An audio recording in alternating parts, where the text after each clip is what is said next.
ജനിച്ചത് ആന്ധ്രാപ്രദേശിൽ. യഥാർത്ഥ പേര് ശ്രീവല്ലി. സിനിമയിൽ അറിയപ്പെട്ടത് രഞ്ജിത എന്ന പേരിൽ. കറുപ്പിന് ഏഴഴകുണ്ടെന്ന് തെളിയിച്ച രഞ്ജിത. രഞ്ജിത പഠിക്കുന്ന കാലത്ത് വോളിബോൾ താരമായിരുന്നു. സ്കൂളിലെ പ്രശസ്തമായ വോളിബോൾ താരം.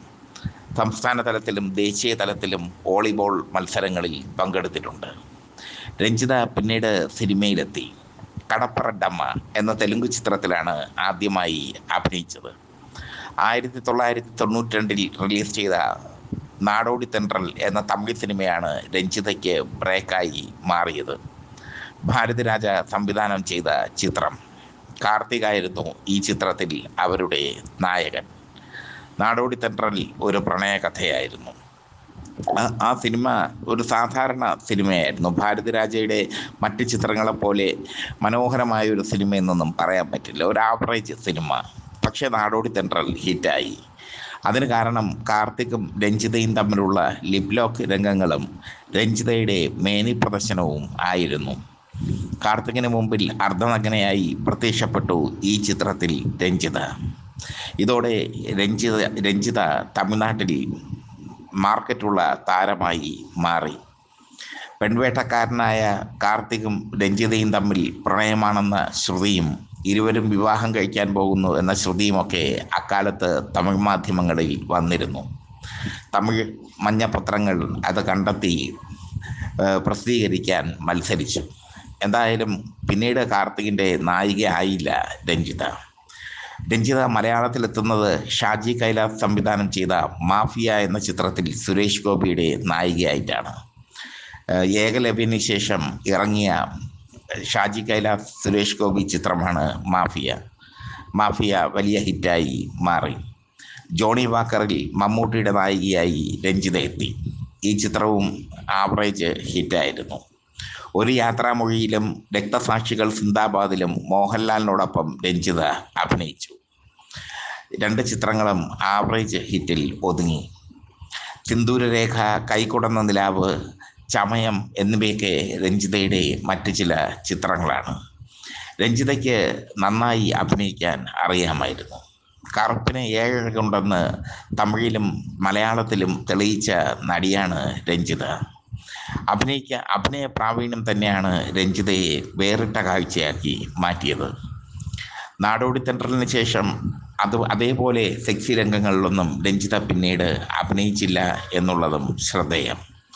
തമിഴിൽ അർജുൻ്റെയും വിജയകാന്തിൻ്റെയും ഒക്കെ നായികയായി രഞ്ജിത വിലസി. അങ്ങനെ ഇരിക്കെ 2000 രഞ്ജിതയുടെ വിവാഹം കഴിഞ്ഞു. മിലിറ്ററി ഉദ്യോഗസ്ഥനായ രാകേഷ് മേനോനായിരുന്നു ഭർത്താവ്. 2001 വിവാഹബന്ധം വേർപിരിഞ്ഞു. നിത്യാനന്ദ ആൾദൈവമായ നിത്യാനന്ദയുടെ ഭക്തയായി മാറി രഞ്ജിത. പിന്നീട് നിത്യാനന്ദയും രഞ്ജിതയുമൊത്തുള്ള കാമകേളികൾ സൺ ടി വി പുറത്തുവിട്ടു. അത് ആ വീഡിയോ തൻ്റേതല്ലെന്ന് വാദിച്ചു രഞ്ജിത. പക്ഷേ ഫോറൻസിക് റിപ്പോർട്ട് രഞ്ജിതയ്ക്ക് എതിരായിരുന്നു. രഞ്ജിത ഇപ്പോൾ നിത്യാനന്ദയോടൊപ്പം കൈലാസമെന്ന സാങ്കല്പിക രാജ്യത്ത് ജീവിക്കുന്നു.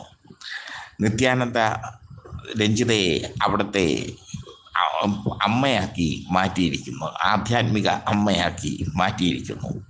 നിത്യാനന്ദമയി എന്നാണ് രഞ്ജിതയുടെ ഇപ്പോഴത്തെ പേര്.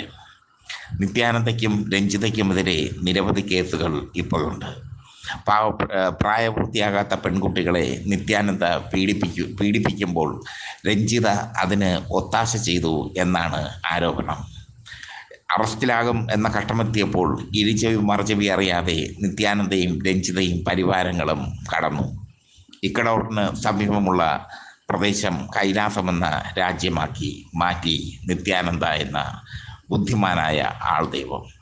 ആ കൈലാസത്തിൽ നിത്യാനന്ദയോടൊപ്പം രതിസുഖം ആനന്ദിച്ച് ജീവിക്കുകയാണ് രഞ്ജിത എന്ന നിത്യാനന്ദമയി. സിനിമയെ വെല്ലുന്ന ജീവിതമാണ് രഞ്ജിതയുടേത് എന്ന് പറയാം.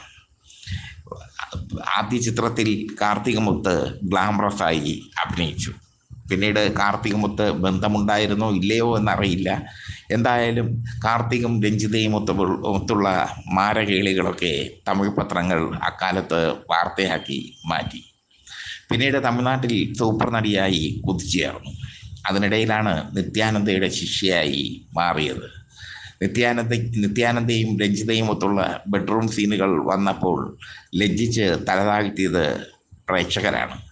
എന്തായാലും ഇപ്പോൾ നിത്യാനന്ദ മയിയായി ജീവിതത്തിൻ്റെ